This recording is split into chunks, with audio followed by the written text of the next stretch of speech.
लेकिन मीडिया बंधुओं को बुलाने का मकसद ये है कि 17 तारीख को हमने एक ज्ञापन दिया था डीएम महोदया को, जिसमें सूपी में जो इंटर कॉलेज है वहाँ पे फिजिक्स और मैथ्स के टीचर ना होने के कारण जो बच्चों को समस्याएं आ रही है उस समस्याओं के ऊपर और उनके भविष्य के जो खतरे में डाल रखा है और जो राइट टू एजुकेशन जो उनका अधिकार है उससे जिन्हें वंचित रखा जा रहा है, उसके ऊपर ही मीडिया बंधुओं से ये अनुरोध है कि ये आवाज़ अगर एक राजनीतिक दल के रूप में हम जा रहे हैं तो शिष्टाचार के रूप से मैं गया था वहाँ पे और बहुत मेरे पास उसके वीडियो साक्ष्य भी हैं जो कि मैंने सोशल मीडिया में भी डाले, आप लोगों को भी शेयर कर दूंगा।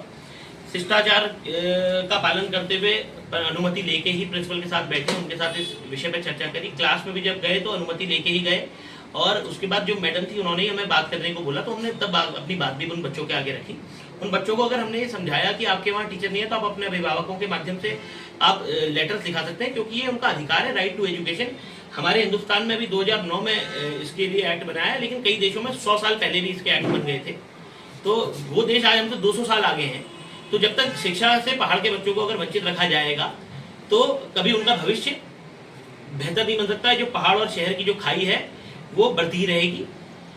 आज हमारे ऊपर शांति भंग की कार्रवाई लगाई गई है, मैं इसका खंडन करता हूं, क्योंकि ना हमने कोई ऐसे कार्य किया, कृत्य किया जिससे हमने शांति भंग करने की कोशिश करी। और जो चालानी रिपोर्ट है हमारे को इसके लिए कल फोन आया है थाने से, हमारे से जो रिपोर्ट भी मजिस्ट्रेट तक गई है उससे पहले हमसे हमारा पक्ष भी नहीं सुना गया है। तो हमारा राइट ऑफ बीइंग हर्ड जो होता है वो भी उसको भी दरकिनार किया गया है।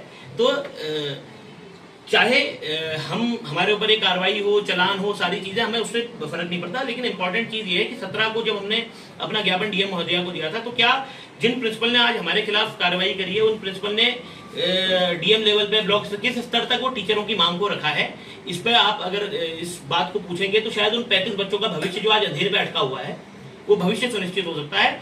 आप सब भी कहीं ना कहीं से पढ़ के निकले हुए हैं। लोग इस समस्या की बात तो बहुत करते हैं कि पहाड़ में क्या कहते हैं स्कूल बंद हो रहे हैं। स्कूल बंद करने का कारण ये होता है कि अगर आप भी 2 बड़े भाई हैं, 11वीं 12वीं में पढ़ रहे हैं, आपको टीचर नहीं मिल रहा है तो आप अपने छोटे भाइयों के लिए कभी नहीं चाहेंगे उस स्कूल में जाए जहां आप बिना टीचरों के पढ़ के रहे हो। और जब स्कूल बंद होते हैं तब हमें समझ में आता है कि यार स्कूल तो बंद हो रहे हैं, स्कूल बंद हो रहे हैं। स्कूल बंद होने का कारण ये है कि इस तरीके से कौन सा ऑर्गेनाइजेशन चलता है। 35 बच्चे दूरस्थ क्षेत्र में है, उनका भविष्य अंधकार में है।